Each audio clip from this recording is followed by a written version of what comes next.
नमस्कार दोस्तों, आप सभी का स्वागत है हमारे इस आदि सागर यूट्यूब चैनल में। बेटी जब डीएसपी बनकर घर लौट रही थी, तभी रेलवे स्टेशन पर उसे अपनी बूढ़ी मां भीख मांगती हुई दिखाई दी। क्या है इस घटना के पीछे का रहस्य?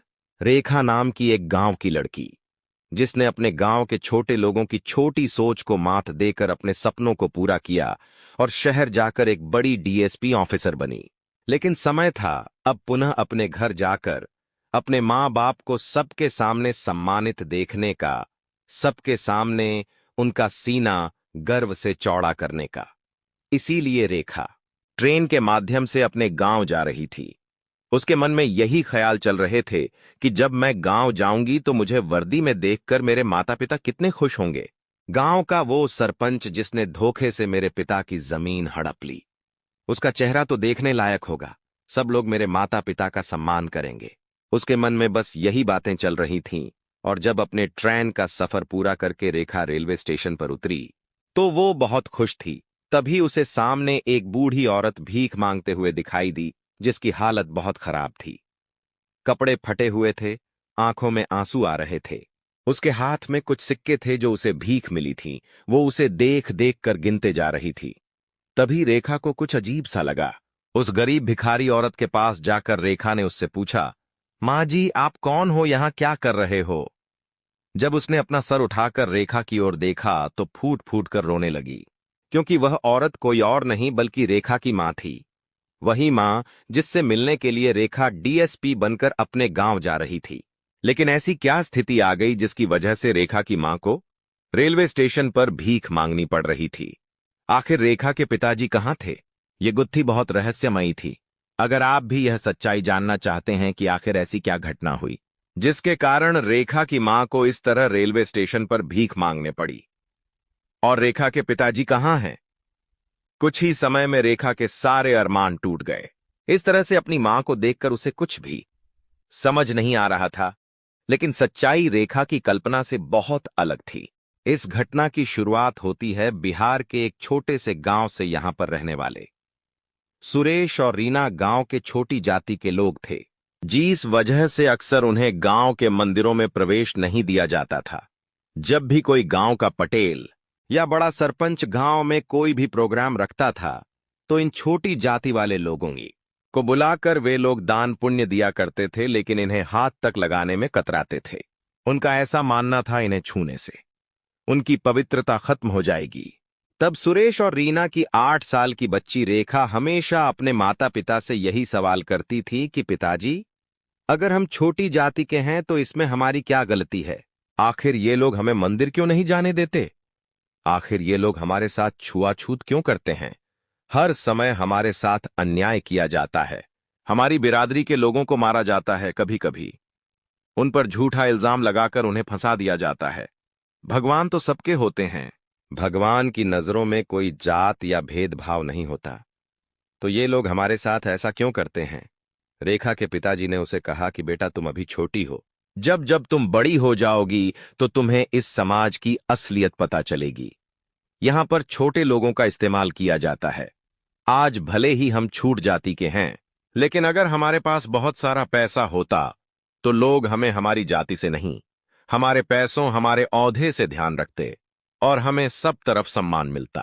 तुम बस जिंदगी में एक बार ध्यान रखना, तुम्हें आगे चलकर इतना बड़ा मुकाम हासिल करना है कि तुम्हारे पास पावर भी हो और पैसा भी हो।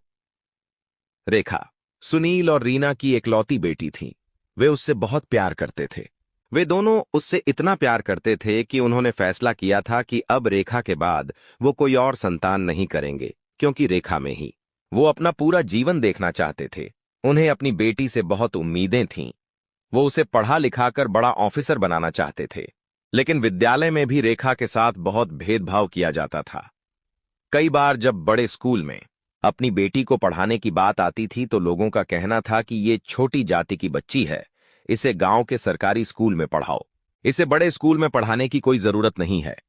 वास्तव में बिहार के उस गांव के लोगों की मानसिकता बहुत छोटी थी। जिसके बाद सुनील और रीना ने सोचा कि अगर हम इसी गांव में अपनी बेटी को रखेंगे तो उसका भविष्य बर्बाद हो जाएगा। इसलिए उन्होंने एक फैसला लिया कि हमें इसे उच्चतम पढ़ाई के लिए पास के शहर भेजना होगा, जहां पर इस तरह का भेदभाव बच्चों में नहीं किया जाता। अपने दिल पर पत्थर रखकर अपनी इकलौती बेटी को उन्होंने खुद से दूर कर दिया और पास के शहर में एक अच्छे स्कूल में उसका एडमिशन कराया। वैसे तो सुनील और रीना बहुत गरीब परिवार से थे। वे दोनों अपने पूर्वजों की 2 एकड़ जमीन पर खेती करके अपना घर पालते थे। कभी कभी फसल बहुत अच्छी हो जाती थी, लेकिन कभी कभी फसल खराब हो जाती थी, जिस वजह से उन्हें कभी कभी 2 वक्त की रोटी भी नसीब नहीं होती थी। लेकिन अपनी बेटी को पढ़ाने के लिए उन्होंने कभी कोई कमी नहीं रखी। अपनी बेटी के सपनों को पूरा करने के लिए उन्होंने खुद की खुशियों के कई बलिदान दिए। लेकिन जब भी रेखा को किसी किताब की जरूरत पड़ती या किसी कपड़े की जरूरत पड़ती, वे अपनी आन बान शान गिरवी रखकर भी रेखा की हर जरूरत को पूरा करते थे। रेखा अपने माता पिता से बहुत प्यार करती थी। उसने बचपन से उन्हें गरीबी के दिनों में देखा था। उसने जाना था कि किस प्रकार हमारी जाति छोटी होने की वजह से हमारे साथ बड़े लोग भेदभाव करते हैं। इसके बाद रेखा ने भी ठान लिया था कि अब उसे एक बड़ा ऑफिसर बनना है, क्योंकि जब तक वो बड़ी ऑफिसर बनके नहीं दिखाएगी तब तक चैन की सांस नहीं लेगी। वो अपने माता पिता को सम्मानित जरूर करेगी। अपने माता पिता को बड़े पटेल लोगों के सामने वो गर्व से चलता हुआ देखना चाहती थी। इसीलिए रेखा मन लगाकर अपने लक्ष्य को ध्यान में रखकर रात दिन एक करके लगातार पढ़ाई करती जा रही थी। अब उसका एक ही सपना था, एक बड़ी सरकारी पुलिस ऑफिसर बनना। वो सभी लोगों को कानून का पाठ सिखाना चाहती थी और इस समाज में से जातिगत भेदभाव दूर करना चाहती थी, क्योंकि वो खुद इस समस्या से पीड़ित थी। वो जानती थी जिन लोगों के साथ जाति के तौर पर भेदभाव होता है उन्हें कितना कुछ सहना पड़ता है, कितना कुछ अपमान सहना पड़ता है। वो इस भेदभाव को दूर करके समाज में एकता और सहिष्णुता बिठाना चाहती थी।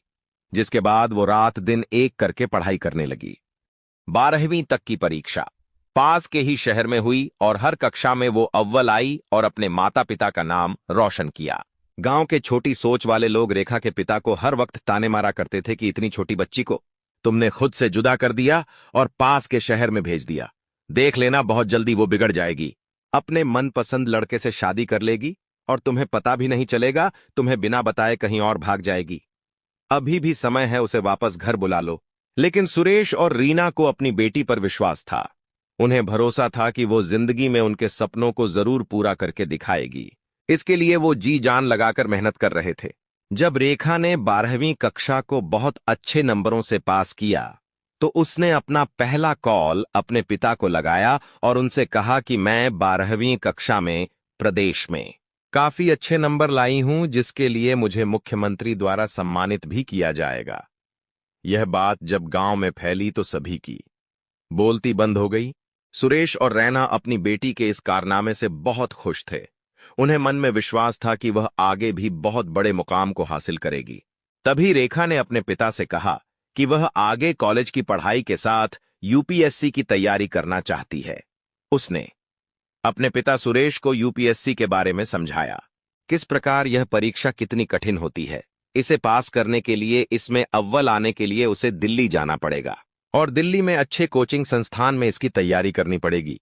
और एक बार अगर उसने यूपीएससी की परीक्षा पास कर ली तो रेखा बड़ी सरकारी ऑफिसर बन जाएगी, जिसके बाद उसके पास गाड़ी होगी, सरकारी आवास होगा, पावर होगी, रुपया पैसा होगा। सुरेश को अपनी बेटी पर भरोसा था कि वो यह परीक्षा पास कर सकती है।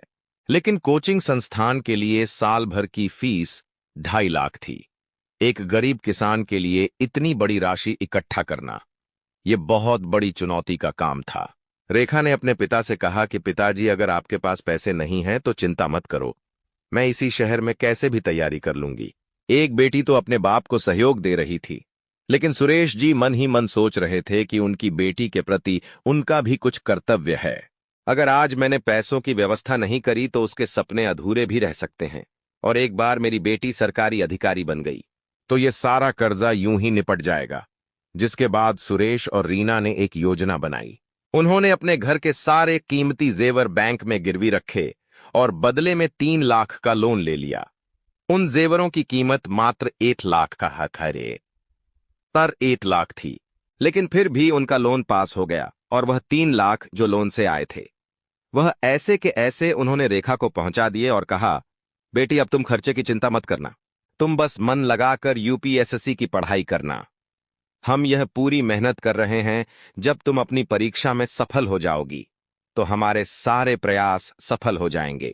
लेकिन रेखा ने अपने पिता से कहा कि पिताजी, अचानक से इतने सारे पैसों का इंतजाम कैसे हुआ? कहीं आपने कोई कर्ज तो नहीं लिया? मैं नहीं चाहती मेरे पीछे परेशान हो, इसलिए इतनी बड़ी राशि मुझे मत दीजिए। लेकिन सुरेश का कहना था, तुम मुझ पर विश्वास रखो और मन लगाकर यूपीएससी की तैयारी करो। 8 दिन सब कुछ सही हो जाएगा। जिसके बाद रेखा दिल्ली रवाना हुई और एक अच्छे कोचिंग संस्थान में उसने दाखिला लिया। रात दिन एक करके पढ़ाई करने लगी, लेकिन इसी बीच यूपीएससी की एग्जाम के लिए उसे कई बड़ी बड़ी किताबों की भी जरूरत पड़ती थी, जिसकी पूर्ति के लिए सुरेश जी ने गांव के सरपंच से भी रुपए पैसे कर्ज पर लेना शुरू कर दिया। 1 साल का समय बीतता जा रहा था। इधर रेखा रात दिन एक करके यूपीएससी की तैयारी कर रही थी। वो हर हाल में अपने लक्ष्य तक पहुंचना चाहती थी। वो जानती थी कि उसके माता पिता ने कितना ज्यादा कॉम्प्रोमाइज किया है, उसे अच्छे जगह पढ़ाने के लिए कर्ज पे कर्ज लिया है। इसीलिए वो रात दिन एक करके पढ़ाई करती जा रही थी और सुरेश जी हर महीने लोन की किश्त भर रहे थे। लेकिन एक दिन कुछ ऐसा हुआ जिसके बाद उनकी पूरी जिंदगी बर्बाद हो गई। सुरेश जी की फसल बहुत अच्छी जा रही थी, लेकिन एक दिन बेवजह तेज बारिश ने उनकी सारी फसल पर कीड़े लगवा दिए, जिससे उस महीने जो मुनाफा होने वाला था वो सारा चला गया। जिस वजह से वो लोन की किस्त भी नहीं भर पाए और सरपंच को ब्याज भी नहीं दे पाए। उनकी पारिवारिक स्थिति अचानक से बहुत ज्यादा हिल गई। घर में खाने को आटा तक नहीं था और इस स्थिति से बाहर निकलना एकदम से बहुत मुश्किल था। जब भी रेखा का फोन आता वो मुस्कुराकर बात करते। वो ये कभी नहीं कहते थे उनके घर में स्थिति कितनी बुरी चल रही है। जब भी पैसों की जरूरत पड़ती वे अपने दोस्त से या किसी रिश्तेदार से पैसे उधार लेकर रेखा को प्रदान कर देते थे। इधर 3 से 4 महीने बीत चुके थे। उनके घर के हालात बिगड़ती जा रहे थे। जो भी पैसा थोड़ा बहुत था वो रेखा को दे चुके थे। इधर लोन वाले घर पर रिकवरी के लिए आ गए थे और सरपंच भी अपने ब्याज के लिए रात दिन बहुत परेशान कर रहा था। लेकिन एक दिन कुछ ऐसा हुआ जिसके बाद सुरेश का हौसला हमेशा हमेशा के लिए टूट गया। कुछ बैंक के रिकवरी एजेंट सुरेश के घर पहुंचे और उसे अपमानित करने लगे। सभी गांव वालों के सामने उसे खरी खोटी सुनाने लगे। उनका कहना था कि जब तुम्हारी लोन भरने की औकात नहीं होती तो लोन लेते क्यों हो? महज 3 लाख का लोन भी तुम चुका नहीं पा रहे। बैंक ने तुम्हारे सारे जेवर खुद के कब्जे में कर लिए हैं। अब तुम्हें बचे हुए पैसे और ब्याज की रकम चुकानी है। वे बैंक के एजेंट गुंडों के समान व्यवहार कर रहे थे। उन्होंने सुरेश के कपड़े तक फाड़ दिए और पूरे गांव वालों के सामने उसे बहुत ज्यादा अपमानित किया। उसी दिन इस दुख से सुरेश बाहर ही नहीं आया था। इतने में ही गांव का सरपंच उसके घर आ गया और कहने लगा कि अगर इस महीने ब्याज की पूरी राशि नहीं मिली तो हम शहर से तुम्हारी बेटी को उठवा लेंगे और ब्याज का पैसा उससे वसूल करेंगे। सुरेश बहुत ज्यादा डर चुका था। एक अलग ही चिंता उसके मस्तिष्क में घूम रही थी। वो किसी से बात नहीं कर रहा था और बहुत ज्यादा मायूस और उदास हो चुका था। रेखा ने कई फोन किए, लेकिन सुरेश इस हालत में नहीं था कि वो अपनी बेटी का फोन उठा सके। उसका बस एक ही सपना था कि वो अपनी बेटी को एक बड़ा सरकारी ऑफिसर बनता देखना चाहता था। लेकिन उस रात्रि को जब सूरज जी सोए तो सुबह उठ ही नहीं पाए। उनका देहांत हो गया क्योंकि वो इतनी चिंता में थे, इतने परेशान हो चुके थे कि वो उस स्थिति को झेल ही नहीं पाए। सुबह जब रीना यानी रेखा की मां ने उसके पिता को मृत पाया तो उनके होश उड़ गए। उनका दिमाग खराब हो गया। आखिर बीज भंवर में आप मुझे छोड़कर कैसे जा सकते हो? रीना का सूरज से ही सवाल था कि हमारी बेटी बाहर पढ़ने गई है और वो एक बड़ी सरकारी ऑफिसर बनकर आएगी, तो मैं उसे क्या जवाब दूंगी कि आप उसे बीच यात्रा में ही छोड़कर चले गए? वो आपके लिए ही तो कुछ बनने गई थी। उस दिन सभी ने सुरेश का अंतिम संस्कार कर दिया। इधर अंतिम संस्कार वाले दिन भी बैंक के रिकवरी एजेंट रीना के घर पहुंच गए और कहने लगे कि तुम्हारा पति मर गया। हमें इस बात से कोई मतलब नहीं है। तुम जैसे भी करके बैंक का पैसा लौटाओ, वरना तुम्हारा ये घर नीलाम कर देंगे। इधर गांव का सरपंच भी बहुत ज्यादा मतलबी इंसान था। उसे भी ये समझ नहीं आ रहा था कि किसी पत्नी का पति मरा है, लेकिन वो तो हाथ धोकर अपना ब्याज वसूलना चाहता था। रीना पूरी तरह से परेशान हो चुकी थी। जब भी रेखा का फोन आता वे कोई न कोई बहाना बनाकर फोन काट देती। बात होती जब सुरेश से बात करवाने की, तो वो उसे कहती कि पिताजी तो खेती के काम से कहीं गए हैं, क्योंकि रीना नहीं चाहती थी कि रेखा का दिमाग अब अंत समय पर परेशान हो। उसने उसे नहीं बताया था कि उसके पिता का देहांत हो चुका है। वो चाहती थी वो मन लगाकर पढ़ाई करें, क्योंकि वो जानती थी कि उनकी जिंदगी में अब सब कुछ तभी सही होगा जब रेखा एक बड़ी सरकारी ऑफिसर बनेगी।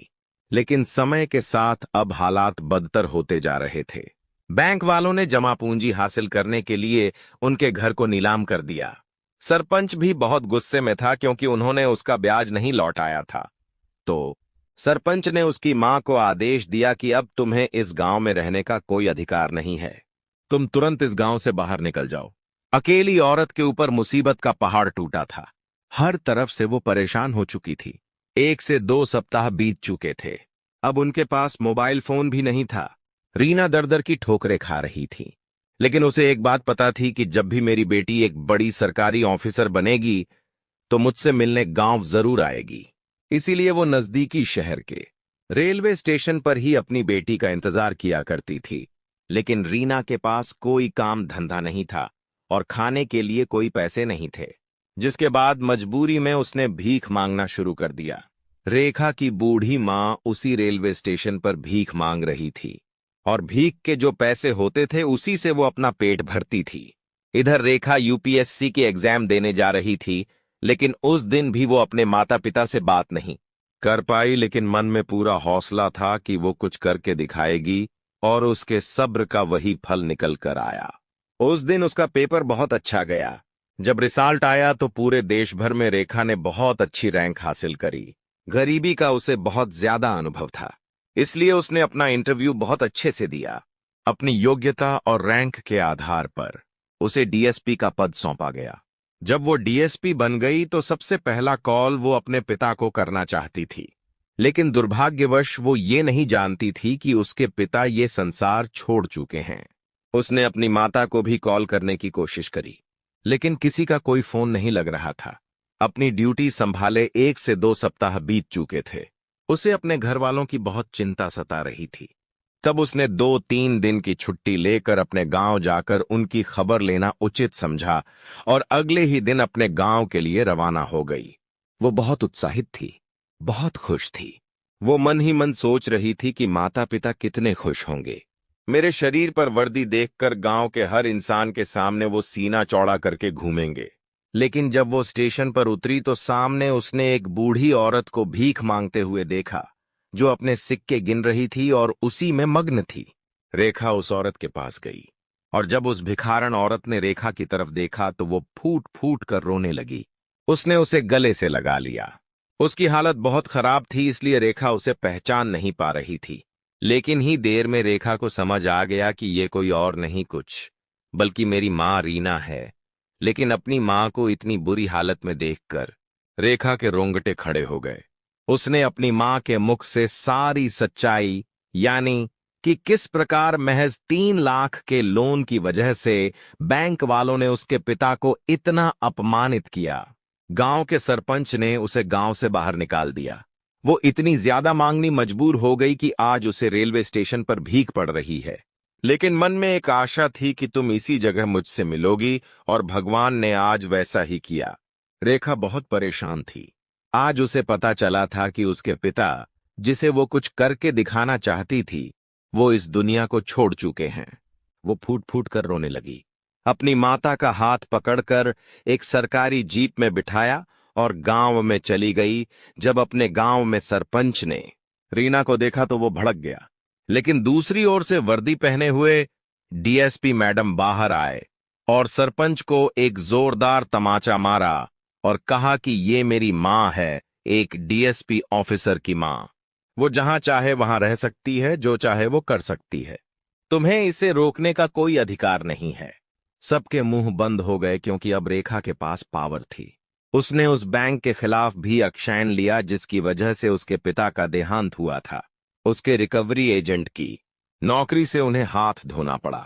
डीएसपी ऑफिसर बनने के बाद रेखा गांव के उस मंदिर में भी गई जहां पर छोटी जाति के लोगों का आना मना था।